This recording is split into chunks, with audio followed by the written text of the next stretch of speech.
President Donald Trump's comments about his son, Barron, being very hurt by the killing of conservative activist Charlie Kirk have added a deeply personal and emotional layer to an already high-profile and politically charged tragedy. The statement, made in a television interview, highlights a personal connection between the Trump family and Kirk, who was a close ally and a key figure in mobilizing young conservative voters through his organization, Turning Point USA. According to Trump, Barron admired Kirk and had even asked to meet him, a meeting the president facilitated. This revelation is significant because it personalizes the loss for a wider audience, extending the impact of Kirk's death beyond the political realm and into the private sorrow of a family. The political assassination of Kirk, who was shot at a college event in Utah, has been framed by Trump as a direct consequence of what he calls the demonizing political rhetoric of the radical left.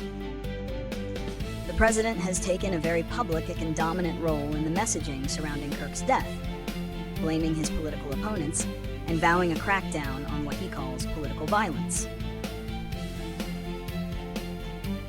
His comments about Barron's grief serve to humanize the issue for his supporters and reinforce the narrative that the violence is not just against a political figure, but against an entire movement and the people who believe in it, including his own family. Reasons and consequences. The primary reason for Trump's public disclosure about Barron's emotional reaction is likely to galvanize support and evoke empathy. By sharing a personal story of his son's admiration for Kirk, he makes the tragedy more relatable to the public. It shifts the focus from a purely political assassination to a human tragedy affecting a young man who was an inspiration to his peers. This tactic is consistent with Trump's style of using personal anecdotes to connect with his base. It also serves to further portray Kirk as a martyr for the conservative movement, a legendary figure who was admired even by the president's son. The consequences of these comments are significant. For one, it places Barron Trump, who has largely been kept out of the public eye, into the center of a national political debate, a move that is highly unusual for a president's child. While it may resonate with many of Trump's supporters, it could also open the door to unwanted media scrutiny and public commentary about his son. The statement also reinforces the highly polarized nature of the American political landscape, framing the assassination as part of an ongoing war between the political right and left. It elevates Kirk's death from a criminal act to a symbol of political persecution, a narrative that has the potential to increase political tensions and even fuel further acts of violence. Prediction and solutions. The prediction is that the assassination of Charlie Kirk and Trump's response to it will become a major rallying cry for the conservative movement leading up to the next election.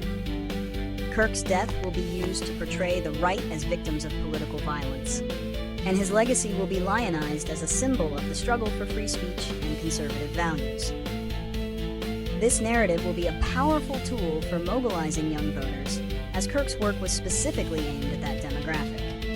In response, political opponents in the media will likely continue to criticize Trump for what they see as exploiting a tragedy for political gain, and for using inflammatory rhetoric that they argue contributes to the very violence he condemns.